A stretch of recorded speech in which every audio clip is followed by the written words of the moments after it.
Have you just unboxed your fancy new camera and now you're staring at it like it's a spaceship? We get it. All those buttons, dials, and weird terms. Where do you even start? You imagine capturing those epic sunsets on your next trip, or finally getting those natural in-focus shots of your kids playing in the yard. But now you're staring at the camera thinking, what do all these buttons actually do? Where do I even start? You're not alone. We've been there too. In this video, we're breaking down the most important functions on your camera, showing you what everything means in plain language, and helping you build a rock-solid foundation so the next time you reach for your camera, you'll know exactly how to use it to capture the moments that matter most. And if you're new here and wondering why you should listen to us, hi, we're Trent and Jessie, a husband and wife wedding photography duo from Brisbane, Australia. We've been photographing weddings for 13 years and in that time have captured over 350 weddings. Now in this YouTube series called Camera Basics, we're sharing everything you need to know about using your camera and the basics of photography, so you can get started capturing amazing photos. Before we dive into things like aperture, shutter speed, and ISO in future videos, we're starting here with the absolute basics. At its core, a camera is just a box. Really, a dark box with a hole in it. Light comes in through that hole and hits something that records the image. In film cameras, that something was actual film. In your digital camera, it's a sensor. Same idea, light in, image out. If you're curious, Google pinhole camera or camera obscura. It's amazing how photography started with a simple light-tight box and a tiny hole hundreds of years ago. Now, of course, instead of just a hole, we use a lens.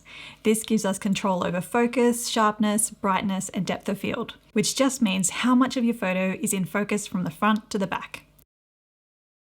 And that's what your camera does every time you press the shutter button. It lets in light and captures it. That's pretty cool, right? Don't worry too much about the technical jargon at this point. We'll be covering all these things in upcoming videos.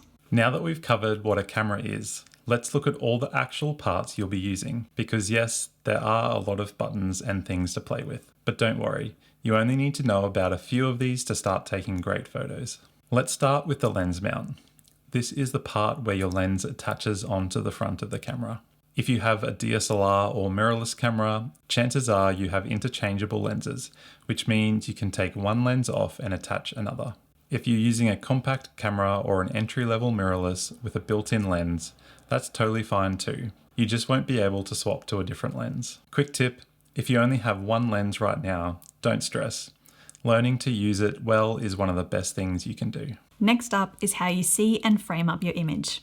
Your camera might have a viewfinder, a monitor, or both. A viewfinder is a little eyepiece you look through, usually found on DSLRs or some film cameras. A monitor is the screen on the back of the camera. On mirrorless cameras, you might also have an electronic viewfinder.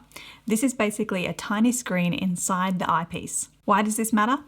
Well, on a sunny day, your monitor might be too hard to see, so knowing how to use your viewfinder is really helpful. Most mirrorless cameras will automatically switch between the monitor on the back of your camera and the electronic viewfinder when you put your eye up to the viewfinder. This saves you from having to manually change this each time you want to switch between the two. The shutter button is the button you press to take a photo. This is normally on the right-hand side and on top of your camera. If in doubt, your camera manual will point this out to you. Here's something beginners often miss. Half pressing the shutter button usually locks in focus and exposure. Fully pressing it takes the actual photo. Getting used to gently half pressing the shutter button can help you avoid blurry photos. Aperture and shutter speed are two of the big three settings that control how your photo looks. We'll unpack all three settings in future videos, but here's a sneak peek at these two settings. Aperture is the size of the hole in your lens. A wide aperture, like f1.8, lets in more light and gives you that beautiful blurry background, great for portraits. Shutter speed controls how long the camera's sensor is exposed to the light. A fast shutter equals sharp action shots. A slow shutter equals motion blur for creative effect. You don't need to master these right now, we'll guide you through them step by step. But it's good to start noticing where these dials are on your camera.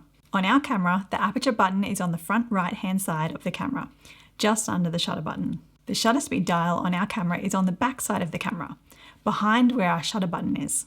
This allows us to change these two settings quickly and then take a shot, all while keeping our eye up to the viewfinder and without having to go into the camera's menu. ISO is the third part of the exposure triangle, and it controls how sensitive your camera is to light. We'll go into this setting in more detail in a future video, but very briefly, Low ISO, like 100 or 200, equals cleaner images, but needs more light in your scene. A high ISO, like 3200 or more, is useful in dark settings, but can introduce grain or noise into your photo. Generally, you'll have an ISO button on the back of the camera, and you can also change this setting in your camera's menu. Although using the dial or button on the back of the camera will generally be quicker and easier to use. You might be wondering, what's noise? It just means your photo might look a little fuzzy or speckled in darker areas. We'll show you how to handle that in our ISO video coming soon. Your camera might have a dial with letters like M, A, S, P, or auto. This tells the camera how much control you want. If you're just starting out, we recommend auto mode, just so you can get used to using your camera, and then you can work up to the other modes. Here's a brief overview of each mode. Auto mode means that the camera is choosing all settings for you, like ISO, aperture, shutter speed, and white balance. P mode, or program mode, means you can choose your desired setting for things like ISO and white balance, and the camera takes care of everything else. S mode stands for shutter speed priority. This means you manually set your desired shutter speed and ISO, and the camera works out what aperture you need. This mode is also known as TV mode on Canon cameras. A mode stands for aperture priority mode. This is similar to shutter speed priority. However, instead of manually selecting your shutter speed, you set the aperture and ISO instead. Then the camera will work out which shutter speed to use. M mode is for manual. This is where you take full control over camera settings like ISO, aperture, shutter speed, and white balance. And don't forget the essentials. Your camera won't do anything without power or storage. So it's always good to check, is your battery charged? And is your memory card inserted and formatted? One pro tip we can share is to carry a spare battery and memory card, especially on longer shoots. Nothing kills the moment like a dead camera or not having a memory card. Your camera has a digital menu full of settings and a little wheel or joystick to move through them. It looks intimidating, but you only need to know a few things at first. Here's what we suggest starting with. Learn how to format your card. This wipes it clean and preps it for new photos. Set your image quality to JPEG to keep things simple at the start. Your camera may also have a raw image quality option. However, this takes more time and knowledge to edit these images and export them into a standard file like JPEG.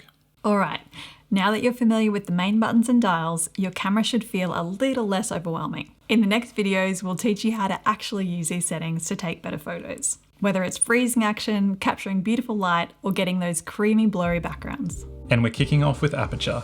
So if you want to take stunning portraits with dreamy backgrounds, don't miss it. Thanks so much for watching. We'll see you in the next one.